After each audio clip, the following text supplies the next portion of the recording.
Welcome to episode 45 of the Austin Downbeat. As my kids would say when I turned 45, hey, you're halfway to 90. Gotta love kids.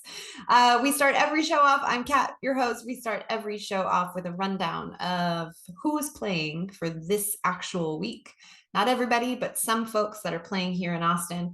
On the 28th, today, Como Las Movies is at Far Out Lounge. Rosie Flores is upstairs at Continental Club up in the gallery. On March 1st, Brian Wolf is at the Pitch. Datura is at Sahara Lounge. On the 2nd, Anna Voss is at 310 ACL. Shooks is at Antone's. On the 3rd, Buddy Guy is at ACL Moody Theater. Kimbra is at the Empire Control Room and Garage. Betty Who is at the historic Scoot Inn. Natalie Price is at the Cactus Cafe, and Clem Snide is at the Saxon Pub. On the 4th of March, Kelsey Creek is at Lakeline Market. David Hamburger is at New World Deli. Asleep at the Wheel is at the Globe Theater. Emily Shirley is at Captain Quackenbush's. On the 5th, Michael O'Connor is at the New World Deli. DZ Brown and Jonathan Terrell are at the Hot Spot. And last but certainly not least, the Monday nights. On the 6th, you have Monday Night Supper Club at El Mercado South. That's Ben Jones, Barbara Nesbitt, Pat Byrne, if he's in town, if any of them are in town, but they always have someone they're playing. And Michael O'Connor's been sitting in with them too. So that's Monday Night Supper Club at El Mercado South. Bob Schneider does his residency at Saxon Pub, and Brian Wolf has a regular gig at the Driscoll. So all of this is on my social media. You can follow me at Cat is on the radio, also at Austin Downbeat on Instagram. And I always put these there. So if you're spontaneous like me and you're like, hey, who is playing tonight? You can always go there and see the ones that I mentioned. Okay, deep breath. Kalu James is my guest today. This is a guy that I've been really wanting to talk to for a long time. I've been here forever, for 10 years now. And I've always been a fan of this guy. Moved to this country from Nigeria when he was 18. He is the firstborn son of a ceremonial chief in the Igbo tribe. Fascinating story. I think a lot of the things that he carries, I think we all carry. And I really am so grateful that he was so honest and open and vulnerable to share those things. There's so much that I could identify with. And I just feel really lucky to have had the time to sit down with him. And I think you'll really enjoy the conversation like I did. Kalu and the Electric Joint have some new music out that just came out, I think, a couple days before we taped this. It's called Like Maybe, their latest song. Also, there's a music video that goes along with it. So be sure to check that out. But without further ado, please enjoy my conversation with the sweet Kalu James. All right. Kalu James of Kalu and the Electric Joint. Welcome to the show. Thank you so much for having me. I heard this is your first year anniversary too. Congratulations. Thank you. It's our first birthday tonight. We are, yes, talking on the birthday. It's very exciting. So thank you for being so supportive and congratulatory. It's great. Yeah, thanks for having me. Glad to be here. Are you kidding me? I've been here a decade and I've known about you, and you've been, when I started the show, I kind of had my lists of people and like my dream lists. And I've been backstage and you've been backstage before and we didn't meet. And I always kind of felt like you were I always felt like I would meet you. I didn't obviously know what that would look like. It eventually happened, I think, at Lush Life when I hosted with Johnny and you were the surprise guest. Yes. Yeah, I remember that night because, and I wish I remembered the song that you sang. I really have tried to go back and figure it out. I sat there backstage off to the side and I had tears in my eyes watching you sing it. And I just was like, this is this is the real shit right here. Like this is what they do. This is why they do it. This is why we go see. You could hear a pin drop in the venue. It was one of the most beautiful things I've ever seen. Thank you so much. And I was like, I gotta meet this guy.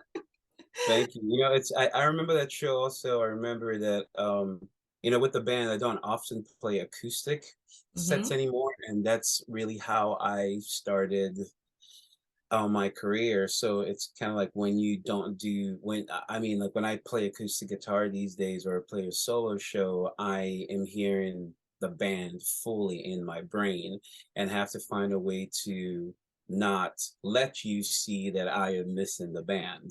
Ah, So it gets super tricky is not the word. I just get and nervous is not the word. It's just like the right amount. There's the right elements of like, okay, it's like a live wire in so many like ways. vigilance. Like you have to Yes. be really vigilant. Yep. Yeah. Yep. So I remember that show. I remember, of course, going from the big band um um that he's gonna hate me right now. James James, exactly. I was trying to remember his last name. Um Robinson. yes, exactly. The big band that James Robinson had to come down to me just with my acoustic guitar up on stage. And yeah, I do enjoy it brings me back to how it all started. So every time I get a chance to do that, which is not often, I absolutely jump on it. I mean, I feel like I should ask you to do it more because it for all of us, it was just it was beautiful. It was beautiful. You know, when that's stripped down and just your voice is magic. And so Mhm. it just everything was so perfect in that moment and just watching you, it was really, really great. So do that more. Thank you. I will. I will. Okay, good. I intend to this year. I Okay, intend good. to do a few of those. Yeah. Good. Let's take it back to kind of how it all started. Mhm. You're from Nigeria, Africa, Yep. obviously, and um, I'm curious. You left it. I think. Am I correct when I say you left at 18? Yep, I did. I mean, what was that like? Holy cow! I mean, was it Yeah. just like culture shock? You know, it's the biggest export of the United States and the West is its culture, and you get that Right. through music, you get that through movies. So you often always know or have an inclination of what to expect versus the flip side of living in the US until 18 and then moving to Africa. Like Sure. that is the part where it would absolutely rock you to the core. But you know, I I still had, you know, there was a lot of adjustment in so many ways and I had a whole different life than you know what you see. I was Oh, married at 18. I what? had, you know, a whole life in, you know, with tech and you know, the whole immigrant life of, you know, going to school, 20 plus credits, 40 hours, sending money home, and all that. However, music has always been when my parents were like, you know, yeah, you're moving to the US, it's education and a whole new life. I knew that, but I also knew it was music in so many ways. How I would get to that, I wasn't quite sure. Yeah. I've been singing in the choir my whole life, and it really did take, you know, buying an acoustic guitar and meeting from there you meet so many other people who are doing the same thing and you start Hmm. hitting open mics and this was back in Rochester and Hmm. um, I, had, I had seen that you reposted a really good friend of mine, Daniel Ponder, and back in the day it was Danielle and myself and a lot of people going to those the Eastman School of Music, and then there was Yeah. this coffee shop called Java that we would always go to. And back then, I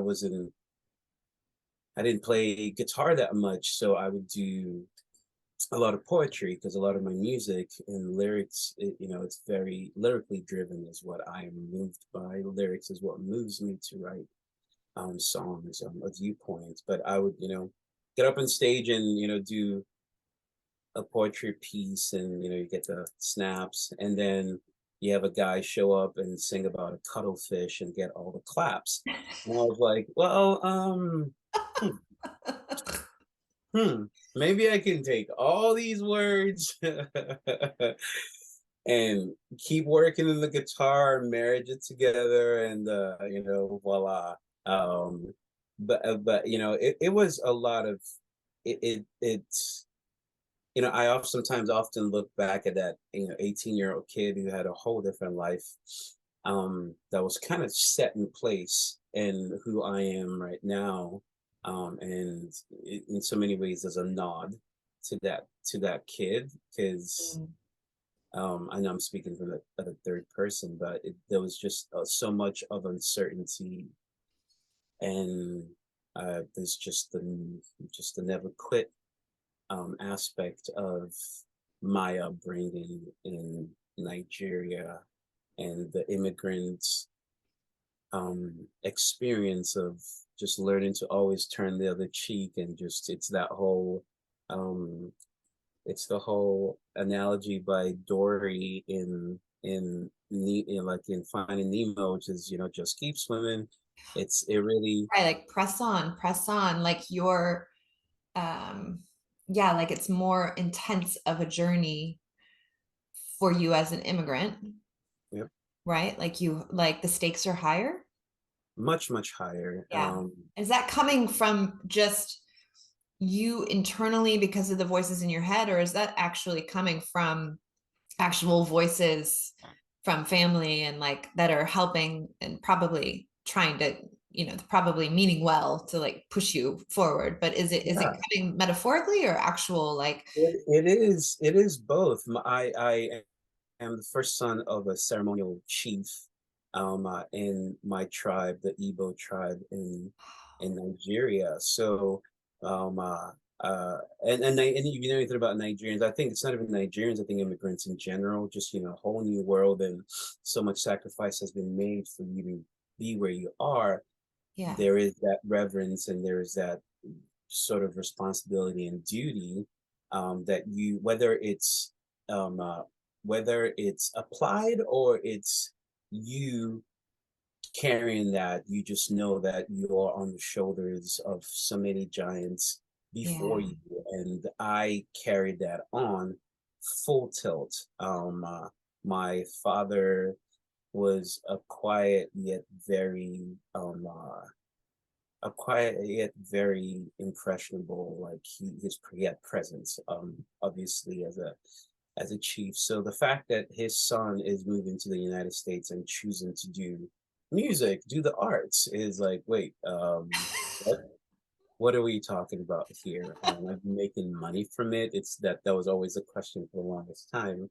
yeah, So it took a while until they realized that it wasn't this phase, and it's not like I was taking the easy way out. It was very much, um it's me. It's what I'm here to do.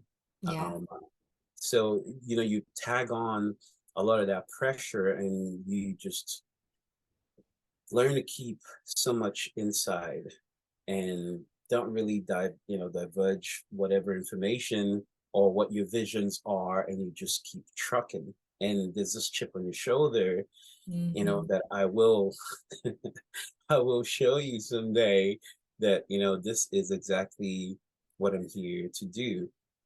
There's a plus side, and then there is a minus side to that too, is yeah, when your inspiration and your motivation in so many ways is the same. um we lost my dad like 2014, and that was like the beginning of an absolute just spiral for me, because that inspiration of all he's achieved in his life, and the motivation of like, I cannot wait to show you that right. this is what I'm here. That all of that was just like, in so many ways, especially the motivation aspect of it, going in a second. And that began a lot of me going internal to find that strength. It's always it's always easier to keep moving forward when I think sometimes you have an external um, motivator. And I'm not saying I Sure. didn't have that within me, but it's like that whole journey and the price, journey and the goal thing.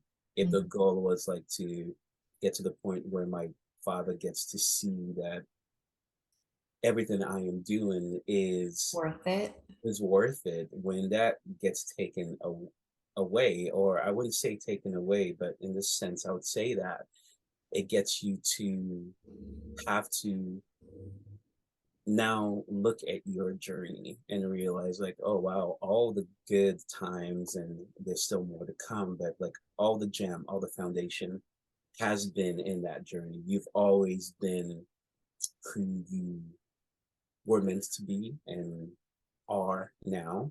And yeah, that starts its own mind fuck in so many ways. In so many ways. Yeah, I have to think. I mean, at any point in this, are you tying like, because I feel like that could be potentially, I understand, I firsthand understand, you know, I left home at 18 and everyone was like, you'll be back. And I was like, no, I won't. And Hmm. I wasn't, and I didn't. So I always had kind of that in me, probably not to the stakes of you, but of, and I think I still have that of like, I'll show you whether it's like high school friends or my family or whatever, like I'll show you, I will always kind of need to show that my choices were worth it, Hmm. not only externally, but probably mostly in here. And I feel like sometimes that can get a little messy and the lines can get a little blurred with my self worth. So for you, I feel like those stakes are really high. Did it ever mess with your sense of worth? The musician's journey is not easy. There is no this is the easy way, because No. I would venture to argue and say no, actually he's choosing quite a difficult road. There's no mathematical equation for Kalu making it A plus B equals C and now boom, he's right. So how do you handle all of that while you're also trying to enjoy the process of doing what your heart wants to be doing?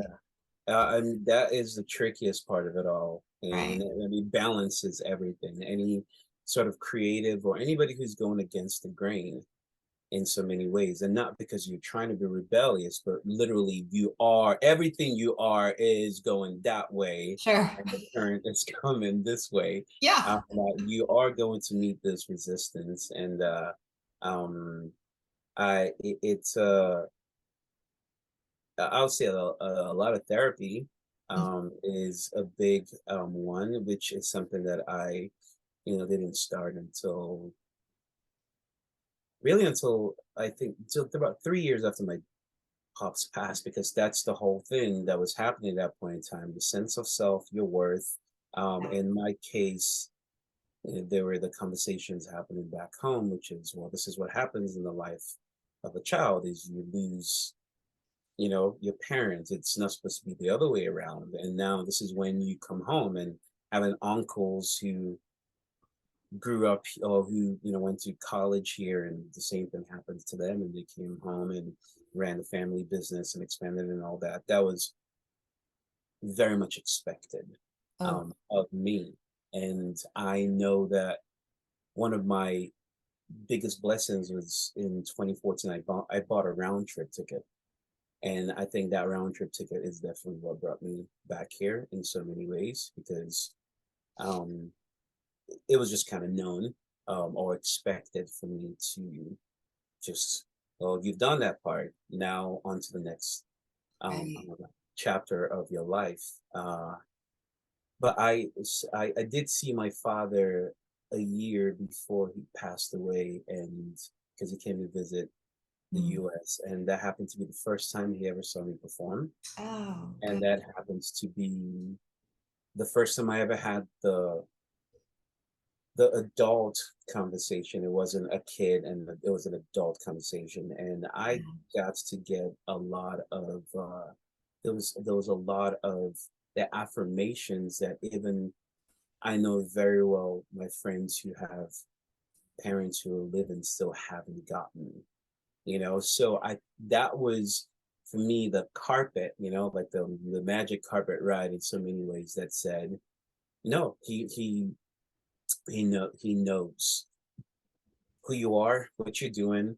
He could see himself in you. Conversations I had with him and vice versa. And so regardless of what was expected of me, I just knew that my dad at that point knew who I am. And that helped in so many ways. And, I say this all the time. He's in more shows now than he ever was alive because, it's true. I was gonna say, yeah. Did you write a song about that round trip ticket? I feel like that's just waiting. it, It's just waiting. it is just waiting. It is, that's a part that I so many ways just compartmentalized. I've written songs, but it hasn't been songs that I've put in a record. It hasn't been songs that I shared. For the longest time, I just kind of, block that off and, Yeah. feel like a freak for not crying, and I didn't have it. And Yeah. I cinch in. This is my job now. Responsibility of mama, taking care of mama is on me. And that just led me into like, well, just got it. I just put it all in compartments, and those compartments after a while start to crumble, in so many ways. A friend of mine sent me a podcast. It's called Grief and Praise, and it was by Martin Purcell. Mm. It was a Native American, I think, shaman. I might be getting that wrong, but he said you have 1 year to grieve, and it doesn't matter if you put it up 4 or 5 years or whatever. But if you don't get that out of you in so many ways, it's going to start popping up in different places. And Yeah. I started feeling that within myself. So I, delved into figuring, because I think in so many ways it's, you can get to be 70 and you still operate like your operating system. I went to school for computers, so like there's so much techie, geeky part of my brain that comes out in conversations, but I your love it though. your operating system is still that of a kid. Yeah. It's still that child who's either trying to impress or trying to make up for this or make up for that. And I am still, in so many ways, try to gain some, control of that kid. I would say much better now in like in I would say being less, not hard, not being less hard on myself, more just enjoying where I'm at. Like, the smell of the roses, like you woke up, versus Yeah. like, oh, you're up. Okay, great. What's next then? Let's go. That's all a lot of us always know is just the grind, the hustle, the next step, the next step, the Yeah. next step. And the music may be different from like what you were singing about. For me, music has always been this um, release in so many ways. So Hmm. in the darkest of times, it's like it's a mental workout. So in so many ways, it's like putting putting a pin to the balloon. I can always feel and look calm. Mm. That's one of my, thank God, that's my Master. one of my blessings, I get, which I will take, but it doesn't mean that that's what's going on. And music has always been a way to be able to release that and get that Right. balance. It's like working out. I would be definitely a much different person. What's so crazy is that, okay, so much to unpack here because I find it so fascinating and I so appreciate you kind of pulling back the cover and letting us know like who you are because we're all so the same. Like, you know what I mean? You and I, we're the same. And so many people watching this, we're all the same. And I love that feeling of going like, yes, me too, me too, like compartmentalization is really I mean, it's a wonderful tool, and I'm actually really good at that too. However, you got to remember to visit those rooms that Right. we create. And I think that's my rule too. So I love that you're able to do that. And I think what I hear you saying is like, it's been ingrained in you for so long to just put the blinders up and hustle and pretend, like fake it till you make it, almost like just pretend like it's good because you have a goal, whether it's for your family, whether it's for music, whether it's to get through school or just make it here as a brand new person in the United States, right? Um, but what I find fascinating, and I'm not super surprised because this is what we tend to do, is that you have this persona of being super chill. I mean, listen to your music. Like it's the chill. This morning you sent me a link to a new song coming out, and I was brushing my teeth when you texted me, and I was getting ready for my day, and I'm just bopping in, getting dressed. And I'm thinking, like, dude, this guy must be the chillest, most easygoing thing. But that's what's so fascinating is oftentimes what we present is really what we kind of want to feel, I suppose. Does that feel true? Yeah, I mean, it's the mentals. At the Yeah. end of the day, and there's this book that's called it's called Still Like an Artist, where it talks Mhm. about um as much as we, the safest bet most times is not listening to critics, and at the same time not listening, to all the accolades. It's also necessary to have, even if it's, you know, uh virtual, like a folder of all the accolades that come in, to be Mhm. able to pick you up on the Yeah. days that you're down. And I really am leaning into, um, I know people call it shadow work, but I'm really leaning into the part of myself that people see. Because there's something, of course, inside of me that is being, emoted or whatever when that happens. Yeah. Because, and then, we talk about that being the mirror, because Mhm. most times, oftentimes, you don't get to see that, Yeah. and it's not been the easiest thing for me, coming from a place where, like, this was a known practice, like when we were traveling, no one would know, because we, as Africans, we are very spiritual. There's the supernatural, there's all that. And in America, it might be called secrets, keeping secrets, but where I come from, it's called being private.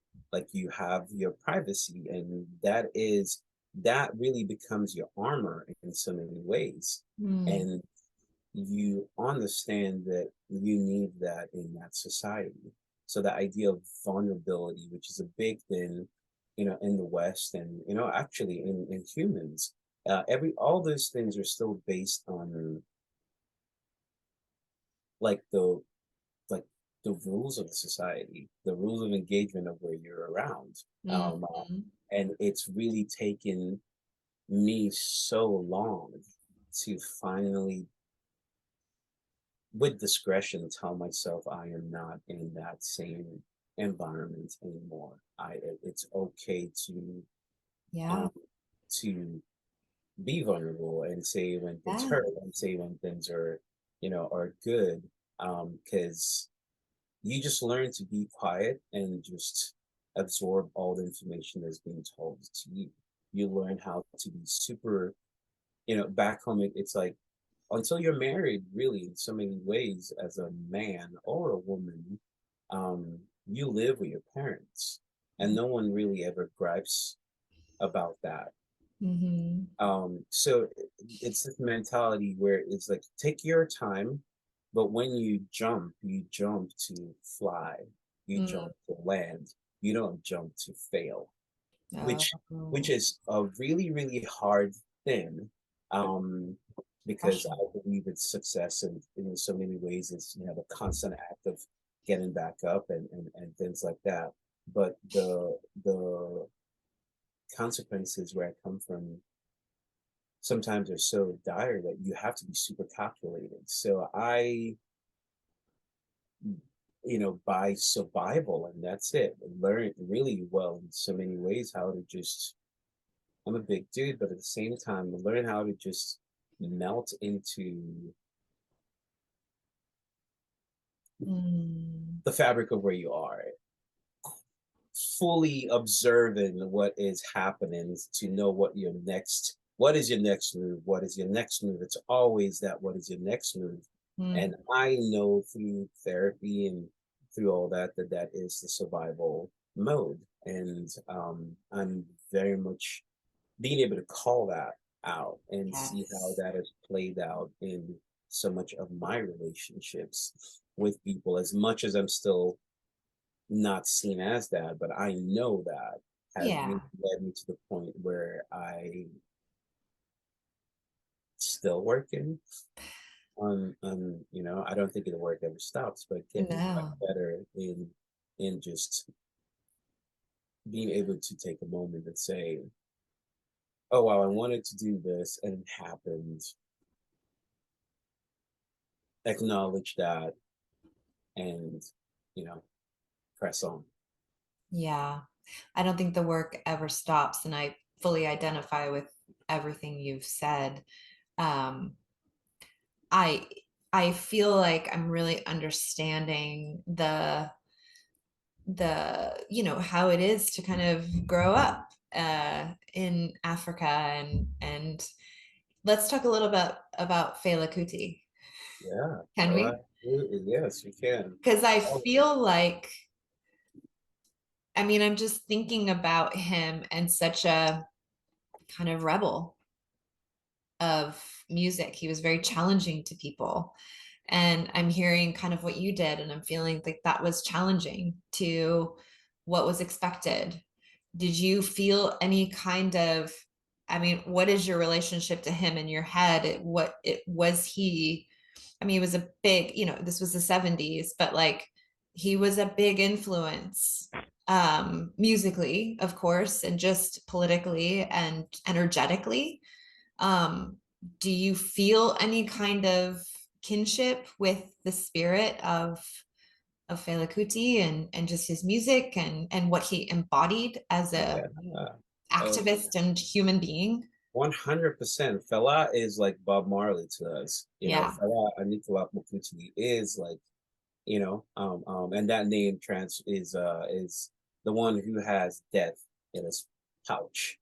That's Wow. that's his What? name. That's awesome. Super rebellious is, you know, like it's not even it's just, you know, Fela definitely went through, you know, the you know the colonialization of that happened in so many ways in Africa, and being for Africans were told who we were by these colonial masters, and then you step and you know he studied in London, and then he came to the U.S. and was absolutely just inspired by the civil rights movement, James Brown, and all these things. You know, I'm black and I'm proud.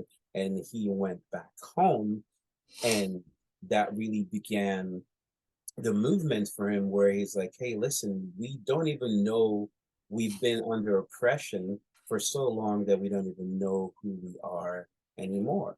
And these things are still, in so many ways, relevant. You know, we have lawyers back home who, you know, the dress code is still wear a white wig on your head. Like this shit is real. It's insidious. It's inside. It's in everywhere. You know, loving foreign things and all that. So you Crazy. know, I've done a lot of shows in town with Hard Proof, um, Mhm. uh, which is this incredible Afrobeat band here. And every time I get a chance, we do celebration. And there was a Mhm. celebration that happened last year over at Far Out Lounge, and you know, I got Nice. to get my face painted and everything, and sing all the Fela songs that I could sing. Mhm. Um, Fela is Yoruba, so the language is Yoruba, and I know just a little bit, not enough. Um, as much as no one else would understand, I personally cannot get myself to sing the Yoruba songs because it's not authentic to me. Mm. Because the worst thing in the world would be to have, my fellow Nigerian who's a Yoruba, you know, tribesman or woman in there being like, "What the fuck are you singing?" So I keep it to the pidgin English. Right, right. But he was so impactful, so pivotal in so many ways to the change of the mindset of hey, we were here before. We were here before. Our traditions that have existed for a long time, and there is no reason that the missionaries or whatever should step in here and tell you that what you're doing is wrong. And Yeah. it's not just Nigeria, it's further. So I have always kind of seen myself as the part of the vigilant, step outside and watch, the paint and observer. I've always um, seen my role in so many ways when it comes to writing lyrics about that. It's the human condition, is what I see in front of me. It's how I'm feeling. Yes, words might change from I to you or we, but at the same time, I know in so many ways that if I'm having those conversations with myself, someone else is having those conversations. And um, Right. uh, Fela has a line that says, music is a weapon, and those who play with music, they die. And I believe, for me, the Fela, the Tracy Chapmans of the world, the Dylans of the world, the people who were absolutely like, I'm not saying it's wrong or right. I'm just saying it's what it is. I'm saying this is exactly what it is. This is me showing you or we who we are, has always been what I've been from the get-go attracted to. So he plays a huge, huge, huge role in my life and the topics that I choose to talk about, because he was not shy about any topic, especially when it comes to making people sit for a second and think. And Yeah. the cool thing about it, between Fela's music and like juju music and high life music, is like, as Africans in so many ways, music is not only is it, I mean, and I'm sure it relates to a lot of people, but it's not just a release. It's like your escape. So if you notice, the rhythm is beautiful. The rhythm is, you're moving. You have all these polyrhythms going on, and you're Mm. having a great time. However, if the lyrics are broken down to you, you might say, well, hold on a second, let's pause for a second. Should I really be dancing to this? That, in so many ways, is a core of um, how JT and myself tend writing music, is that um, it's rhythmic. There's often always a viewpoint, a message, um, or the message could be anything. The message could be, you know, let's make love. The message could be whatever it is. There's always something where it's that like, friction is not the word, but it's the synergy of same ideas, but certain approaches that makes it create the drama, really. That Yeah, and maybe sometimes a little dichotomy between the two. Like it's like hearing a really beautiful, upbeat, poppy song that just like breaks your heart. Yep. Like, because that's my favorite is when, because I'm very lyrically driven as well. For me, that's kind of what I really care about the most. But like break my heart in the most beautiful way is just my favorite. Like give me the truth, like, and the vehicle of the melody like can be anything. There's so much play there, right? You Yeah. can go to one direction or the next as far as, major, minor, dark or sunny. Yeah. But tell me the truth. Yeah. Tell me the truth. That's what I want to hear. You know, I love that. I feel like, that rebel spirit, was that rebel spirit, is that generally like in your family, in your immediate family, in your tribe, and your, the people around you, is that embraced? Where you kind of see, like, where's the push and pull of just that spirit? You know what I'm saying? Like, Yeah. are Um, you? I just, nothing is ever really handed to you. You gotta go and get it. You gotta go and Yeah. take it. And I'm surrounded by so many. My dad didn't finish high school, like, I'm surrounded by generations of people who just said, I am going to do this. Yeah. And there's a reason why racehorses have blinders is you have blinders so that you don't fall off your race by comparing yourself with this person or that person. Yeah. That is thing to do, but it still is. And I come from a lot of giants that have that in their mind. It's like I am just going, I'm going for this, and they just go.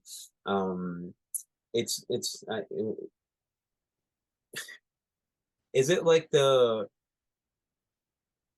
I'm sure like if you're talking to a therapist, they'd be like, oh yeah, that's great, but at the same time, like make sure you have, you know, this moment for self-care or whatever. Depends on who you're talking to. Self-care could Yeah. be anything. It could be working on a Sunday, you know. But there's always just been this.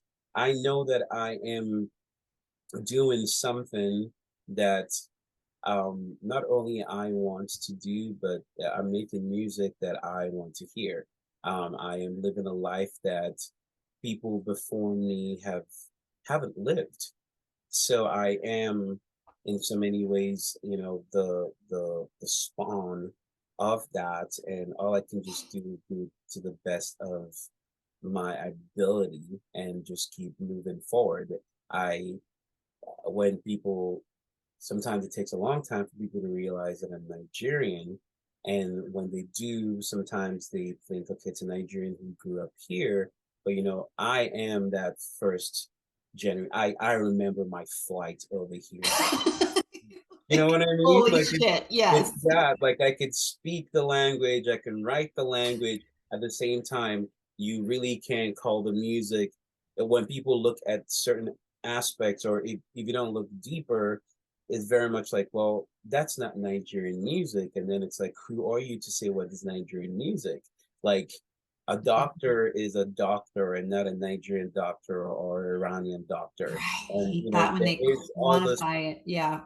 there is all those parts where for me I have always sought out things that were different from everything else around me, and it's for that kid who feels exactly the same way, who's like, I grew up in these traditions, I believe in these traditions. At the same time, I want to expand these traditions. I want the diaspora has to be expanded in so many ways. So it's not like I really need to expand. It's like, no, I'm just living and being my authentic self, or trying to be my authentic self as can be. And yes, I am Nigerian, and And I happen to be Nigerian doing it. I Yeah. happen to Nigerian who Yeah. plays rock, psych rock music, soul music, and the Nigerian is fully in the cadences of so many of those things, and it's not quote unquote by design. It's just who I am. It's just, yeah. The visual, as I listen to you talk, the visual that kind of keeps coming up as I'm looking at you is like this tree, and the trunk of the tree, and where every trunk kind of splits into like two really strong trunks to support the growth. And I really feel like you're the like you have your family and where you come from as one of them, and I feel like you are just another split off of the trunk, very much a part of where you come from. That is undeniable. And yet you are also carving out this new limb for the legacy of the people that come before you and the people that are in your family. And it's just this like really beautiful, rooted, gorgeous one thing, but you can be your own big branch off of that, and be fully who you are supposed to be, and yet so attached to who you are and where you come from and the people that you come from. And you just feel very strong and rooted and solid. Thank That's you. the feeling that I that I get as I watch you talk, and it Thank feels you. I'm gonna put that in my virtual folder, you know. okay, good, because that's really truly how you come across. You know, I I appreciate, it's funny you talk about tree. There's a myth where I come from, especially from my tribe. There is a tree called Okwachi, which still exists. It's this massive, massive, massive.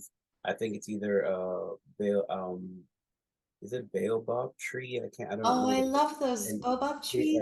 Yeah. they're so huge, and it still exists in my village. And the myth is that there was this river called Ishimokuto River, and every time there was civil war, the river would flood the whole place to protect people. Oh, And then when the civil war died down, the tree would suck up all the water. This oh, tree still exists in the middle of my village, and people do weddings, rituals, whatever, all around that tree. And before Kalu and the Electric joined, my logo, just under my name, had the tree with the green river running through it. So oh, that's wow. that's pretty That's cool. very cool. Yeah, I mean, it's all I could think about was just, I mean, I'm looking at you and all I could see was this like gorgeous tree. Thank I you. love that. Let's talk about let's talk about your music and what you have happening. And I know that by the time that this conversation airs, you will have released a new single that is accompanied by a video. Do you want to talk a little bit about that? Yeah, like maybe is I, the fourth single coming out of a record that's going to come out in May. And like maybe was it was, with everything, with the COVID shutdown and the pandemic, there was a lot of halts, of course, for a lot of artists and anyone really in so many ways. And I'm finally, this single is coming out, and I'm stoked about the single. It was recorded over at GT Studio, produced by Electro Funk, who has done a lot of stuff from Sir Woman, David Ramirez, all the way to Leon and Leon Bridges. Uh, and the song itself was written as like the yearning of like unrequited love. It's like that Uh-huh. desperation of wanting to be close to someone in order to kind of convince them that the connection there is real and can be reciprocated. So Uh-huh. it's this funky fuzz soul jam that I there was a lot of, in recording this record, there was just so many avenues that were different that it's different from Time Undone. And that's the way I always ever want to write music, is it's the metamorphosis. You gotta keep, for me, it's like, it's not like, oh, it ain't broke, don't fix it. It's like, no, that was Bro. a capture of a moment, and we're on to the next thing, because we are constantly changing every day. Yeah. And then for the music video itself, we teamed up with Ima um, uh, for the music video, and the past two music videos have specifically been um, choosing women in so many ways. We kind of sat back and looked at a lot of the videos, a lot of the photos we've done, and realized that it just wasn't the case. And it's not like it was by design. As a matter of fact, systematically and institutionally, these Yeah. things are set up in a way where, until you gain awareness and do something about it, it perpetuates and continues that way. Yeah. So Ima is absolutely incredible, and we teamed up with her to do this music video, and wanted to create a world where we see women playing the roles that men mostly occupy in the society. Yeah. That Yeah. was the whole plan, and the idea came from just numerous conversations I've had with girlfriends about like the countless negative male interactions, or should I say interruptions, that they experience every day. You know, it's the cat calls, it's, you know, walking around at night, you know, and Yeah. needing the pepper spray or the keys The between the keys fingers, between your knuckles. Yeah. you Mhm. know, and I, in so many ways, it's if art is meant to disturb the comforted and comfort the disturbed, yeah, I Wow. think it's part of playing the role in putting these lenses on, sometimes to myself as well, because we're learning every day. I wouldn't say that I am not, I can't remember when last I catcalled someone, but I wouldn't say that, you know, just the whole um, misogyny and the whole like patriarchy that exists that has seeped into how men, how boys become men. I wouldn't say that that doesn't exist in me as well, but that doesn't change the fact that I personally believe that it's our um, responsibility and duty in calling these things out. And at the same time, you know, women are pimps too. So like to be able to see the video and without that context, to see the video and watch women being the ones doing the cat calls, I sending the know. and all that. I'm just like, absolutely. Like I, even if we don't get deeper into that, I absolutely want to see that. Yeah. Um, and the video, the song comes out on the 24th, which is this Friday, and Yeah. I'm really excited for people to, you know, get to hear this, and I'm thankful for radio stations like KTX that is already Yes. the tunes, and yeah, I'm really stoked to finally release the body of work. JT Holt, who's my the guitar player in the band, him and I are partners in the band, and Hmm. we've been playing together and writing songs for about 12 years now. And Wow.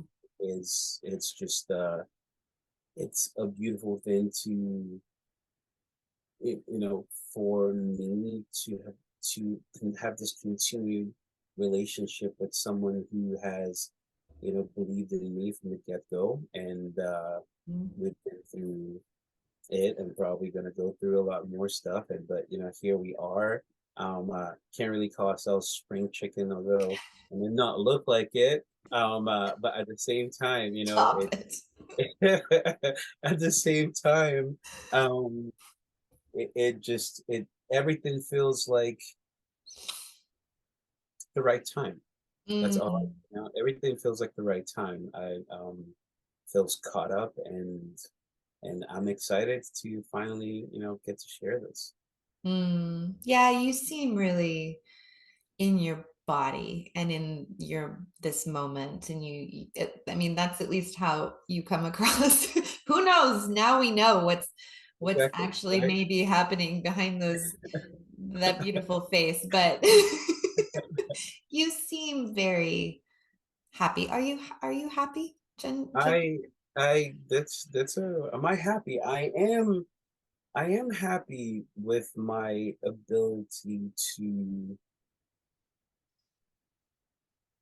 like create my own reality. I think in so many ways, like there's a confidence aspect of my um uh, to be confident is, you know, is I think one of the most important ingredients in anything you're doing. I don't care if, you know, you are a plumber, like, you know, to be confident, and those that wanes.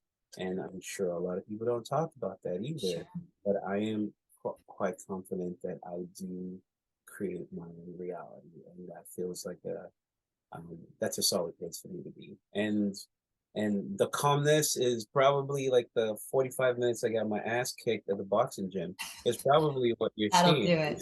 I That's a am, good I am workout. cardio overloaded. That's exactly what it is. So Good for you. It's more than I did today. It's great. I just can't quite seem to like, I'm like, where are the hours? I don't have enough hours unless I get up at 5, which that's, I don't know. I don't know if I can yeah. do that. Yeah. They have some amazing. They're. I mean, it's unreal. You know how many people do get up at 4 and 5, and more power to them. Sometimes I'm just going to bed at that time.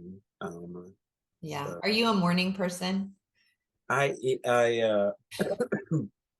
I am, and it's almost bad to the point where I can fall asleep at 4 a.m. and still be up at 7:30, and I Oh, think wow. there's the boarding. I grew up in a boarding school from 9 to 16.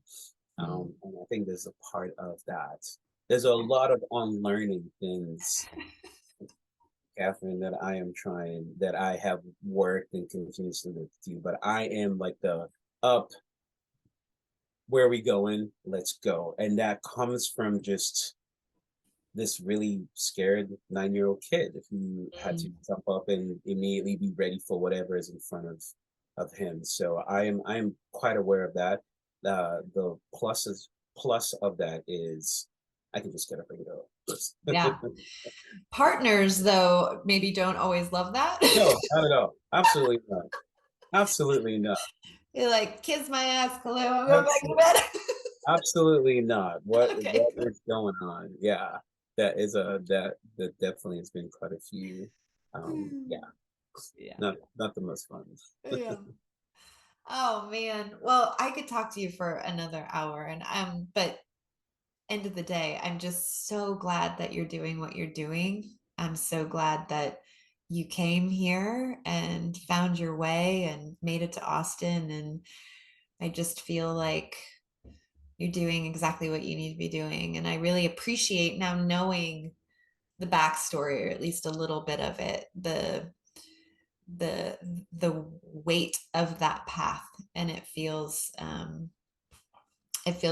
good to kind of know a little bit more about you. And I was already cheering you on and such a great fan of what you do and your voice and all that. But now I just feel like I'm a really big fan of the human Kalu. And I feel like I know your heart and I can identify with so much of who you are. And I appreciate you sharing that with me and for people that listen. So thank you for that. Thank you. I appreciate this. This definitely has gone much faster. Sometimes these things can be super Slogs. yeah. So I appreciate you saying that, and thanks for giving me a platform to be able to talk about um uh my story. It's often not things obviously that you hear on stage, and I often feel like in mediums like this, I just want to connect to the human. I want to connect to Yeah. the parts that I often haven't been really good at. Yeah, there's a lot more that we can connect by just sharing our quote unquote weaknesses or whatever. Like I think there is a reason why love songs, there's a reason why heartbreaks connect, and if you're Sure. able to see that through the successes and the failures or whatever, there is the human struggle, there's the human condition, and I think that Yeah. ties us more than anything. And I'm just trying to say my part of it. And I'm so glad you are because it's so beautiful. If you guys listening and watching get a chance to see Kalu and the electric joint play, but definitely since he promises that he's going to play a little bit more acoustic sets for us here and there, go see him with that too because he'll absolutely break your heart in the most beautiful way. And it's my favorite thing ever. So well, Kalu, thank you so much. And this does it for another episode of the Austin Downbeat, taped on our 1 year birthday. And I'm so glad Woo! to be spending it with you, Kalu. So we will see you next time. And thank you so much for watching. Bye, everyone. Right.